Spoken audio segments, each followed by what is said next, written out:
What's Going on Seaville was made possible by the donations and services provided by Charlottesville Area Community Foundation, Community Endowment, Hollywood Theater Lab, Lighthouse Studio.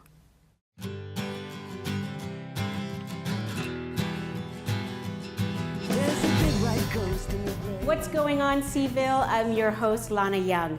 In 1999, a task force was created in response to an epidemic of childhood obesity in Charlottesville and the surrounding counties.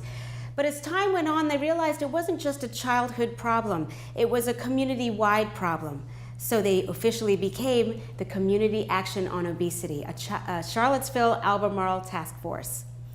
Tonight we're joined by Chairperson Barbara Yeager and motivational instructor and SoFit consultant Diane Whaley.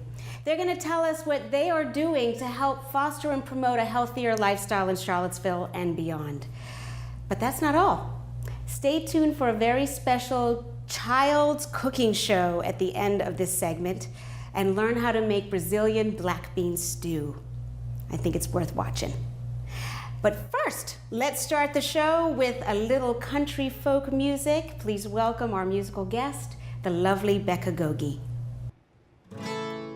Wild and free was how I was born to be. I was born to raise little hell. My mama made us never kiss and tell. Now I've got to see how easy this life can be when you chase the wind and feel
Welcome to the show, ladies. Thank you.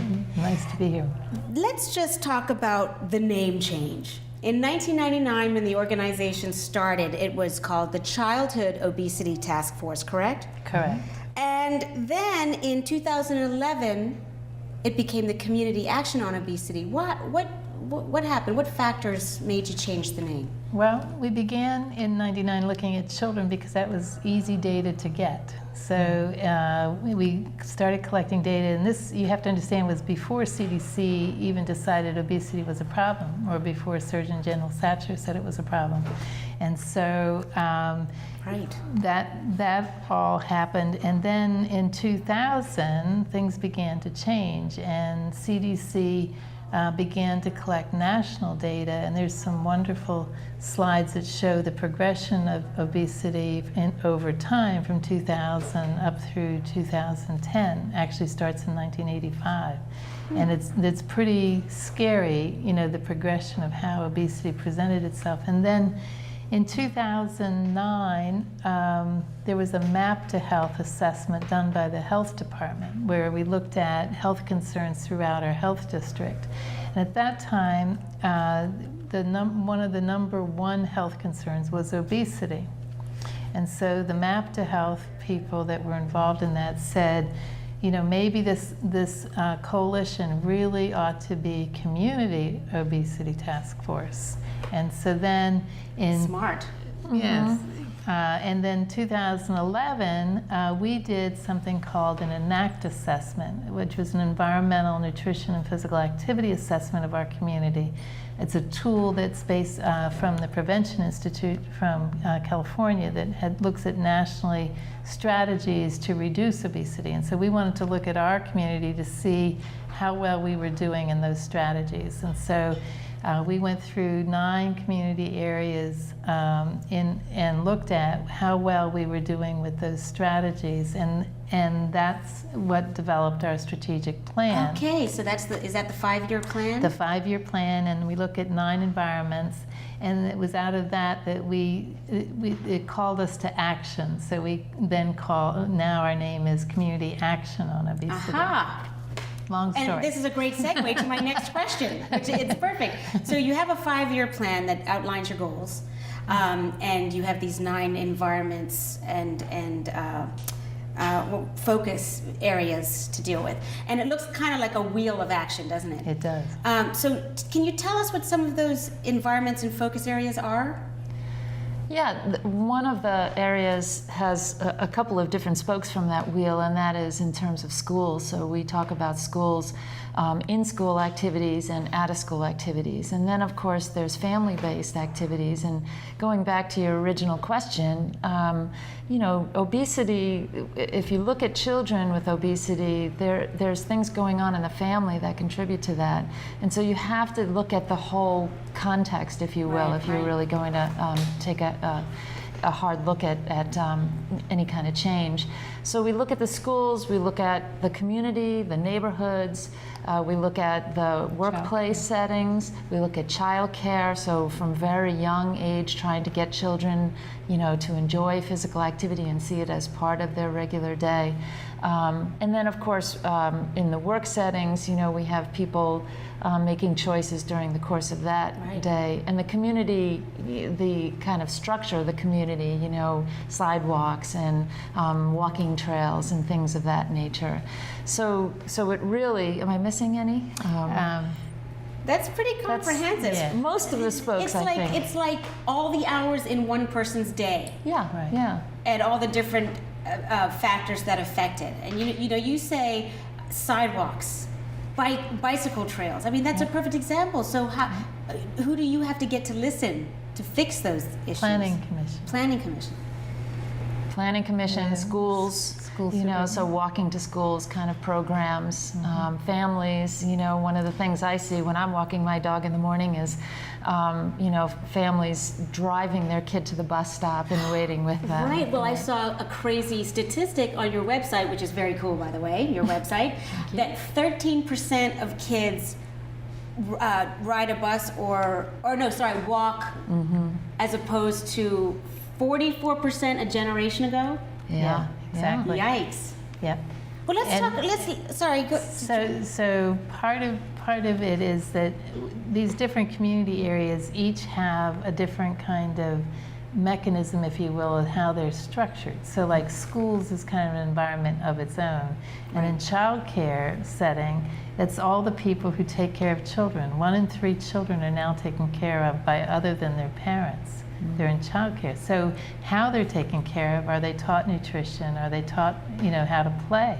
How to be physically active? Do they get to go outside or not? So those are all things that we begin to look at. So you And must then- have seen an evolution when roles of women changed as well, Yeah. and then there were both parents out of the house working, and now Yep. someone else is responsible for that. So that takes us to the community physical action part of the spoke. Yes. Is that where you came in for the SoFit? Yeah, so one of the projects that we looked at is the opportunities for kids to be physically active for our youth in places like the Boys and Girls Club and the YMCA and so forth.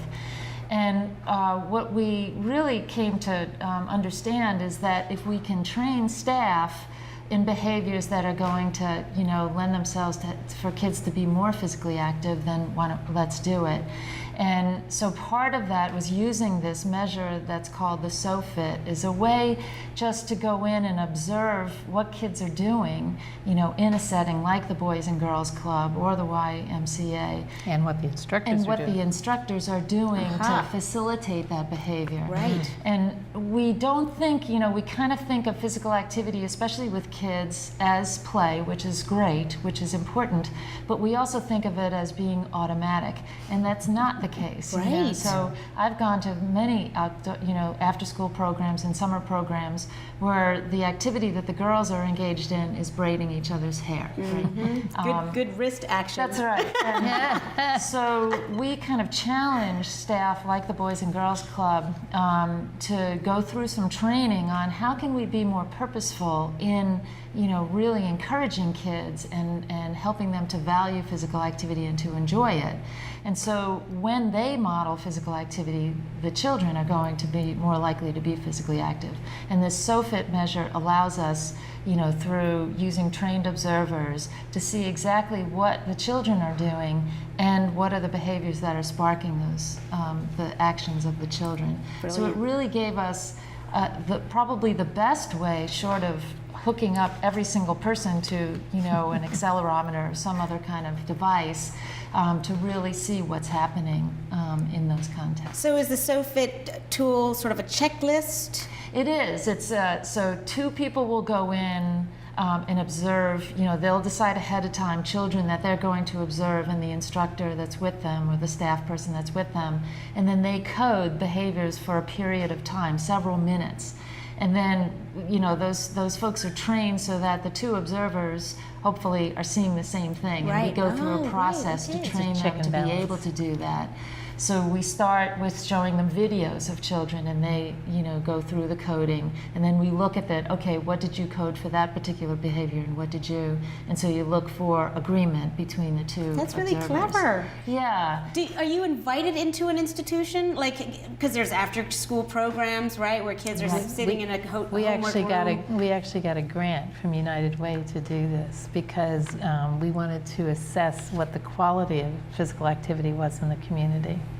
And the Boys and Girls Club, of course, because their mission is to get children active and Yeah. youth active, they were very willing participants to go. Absolutely. And of course, part of that was it wasn't about assigning blame to anyone. Certainly, right. it was, and we did a lot of training with the staffs to think about, okay, what are the things that are you doing that are already very good and work, and how can we integrate that and help, train each other to share with each other. So we had people from the Boys and Girls Club, for example, talking with the staff at YMCA and kind of sharing, what worked and what didn't work. So and how people are can- talking. Yeah. Yeah. And so they're Exactly. receptive. Right. Very absolutely. receptive, and they know physical activity really well, and so they could identify games that really engage children versus games where Right. children are sitting down a lot. That's Yeah. wonderful. And so then they begin to change their programming.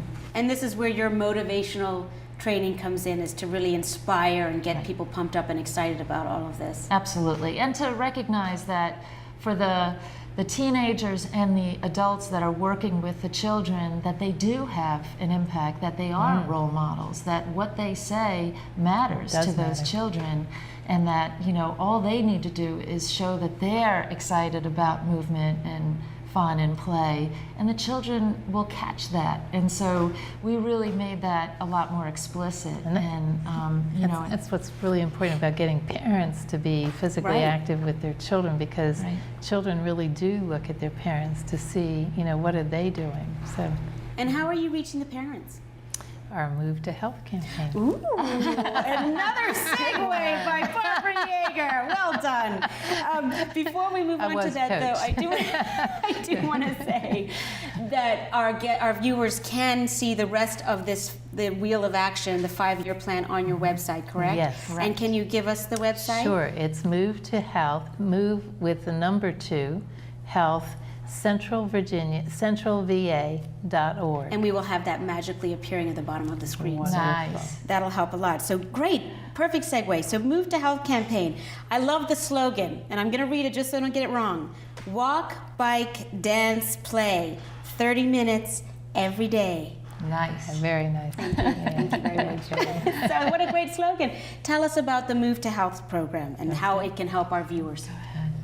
So Move to Health is a social marketing campaign. It's going to use the website.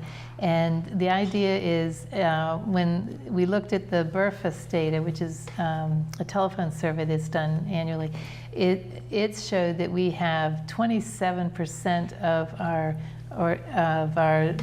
population is inactive. Wow. 24 to 27%, meaning that they don't get any physical activity outside of their work. Wow. So we wanted to see if we can bring that down to 20% by having people commit to doing 30 minutes every day. Is 20% the benchmark? Is that kind of like the safe?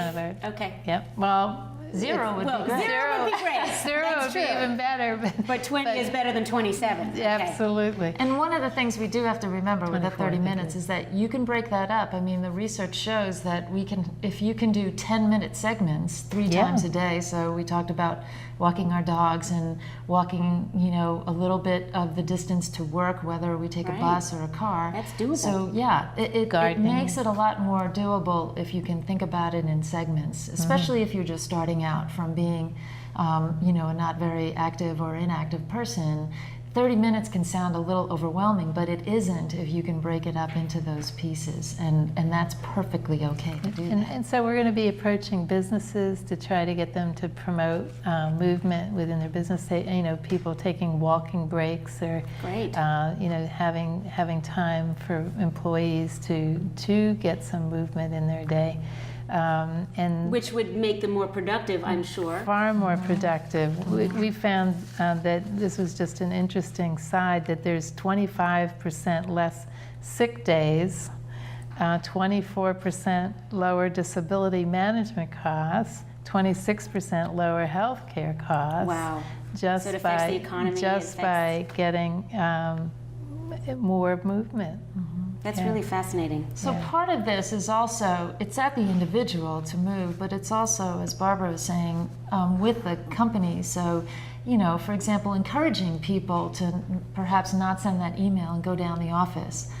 You know, communication is a good thing. You mean go and talk to the person face to face? Face to face. Use the stairs instead of the elevator. Wow. Yeah. or having a walking meeting, you know. Right. I mean, that lots of people are starting to do that. Well, there's the golf course, right? You could just make it a quick walking meeting right outside the door. Yeah. That's wonderful. So your website is set up so that people can go there, and do they join a community? The challenge will be live on September 6th. There'll be a kickoff on the downtown mall with Fridays After 5. Coach O'Connor's our honorary chair. Great. And he'll be there. And there's a surprise, so everybody should come out. But we like surprises. It'll be worth it. So starting September 6th, people can go to the website, go to the challenge, and they just need to log in and get a password account, and then they'll start logging their minutes of movement. On your active- website. Yeah. And their organizations can also sign up. So if you work at Crutchfield, or you work at State Farm, or you work at a bank, or you work at the school, you can register your organization. This is really exciting. Or as an individual. It's kind of revolutionary. It's very I exciting. mean, really, if you can get the community doing this, not Everybody only are doing you it. going to help people get healthier, but you're going to bring people together and be talking more and Yeah. you know being together. You mentioned a quick anecdote about a family coming home after school and work and dancing for half an hour and catching up with each other. Yeah. I mean, that's wonderful. You mentioned a custodian. Yeah. Right? Yeah.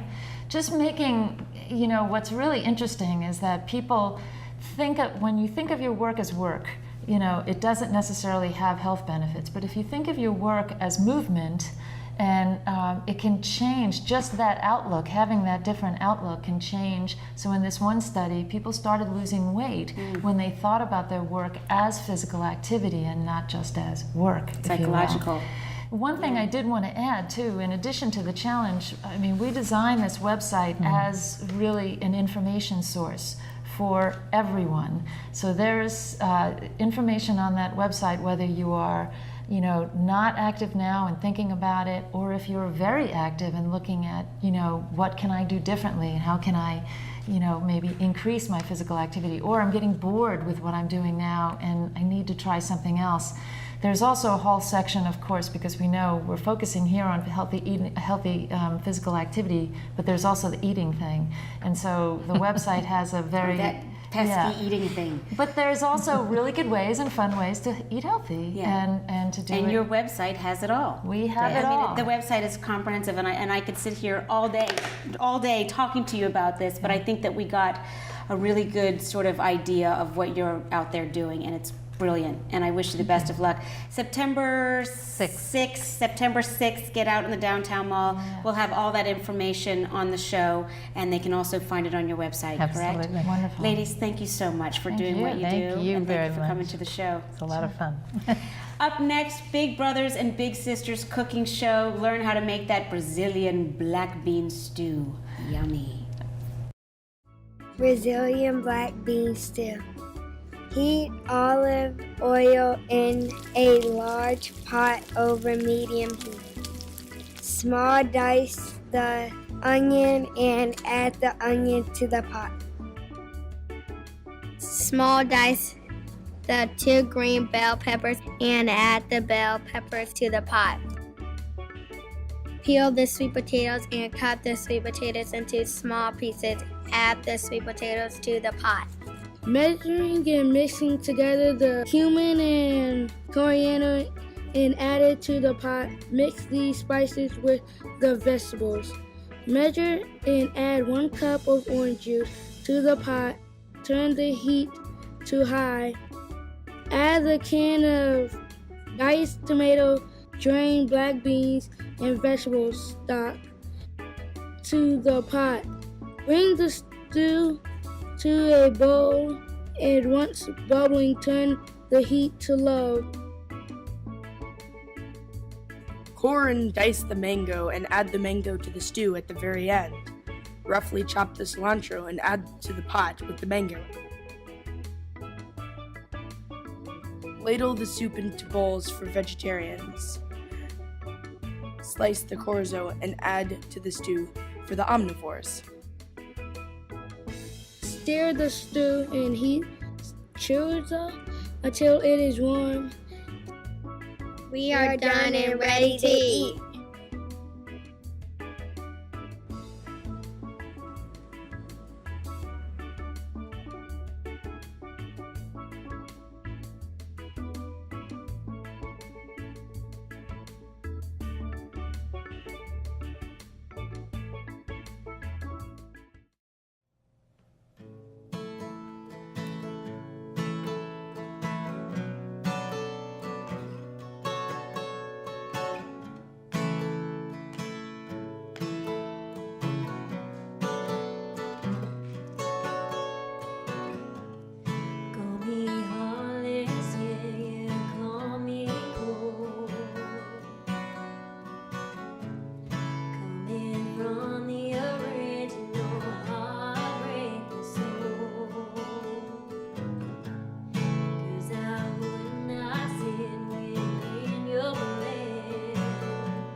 your lies. Then I will not take it. Caught a heartbreaker's crime. Not saying that I'm sorry, but I'm sorry for you. For the hell that we call love I gave to you. Missing hearts on our dead and goodbyes. I tried to make myself believe this lie. Both you and I know you were already gone. So please make this easy and let me go. Guilt me or shame me, whatever you choose. I'm trying to save myself, letting go of you. I'd say that I'm sorry, but I'm sorry for you. For the hell that we call love I gave to you. Missing hearts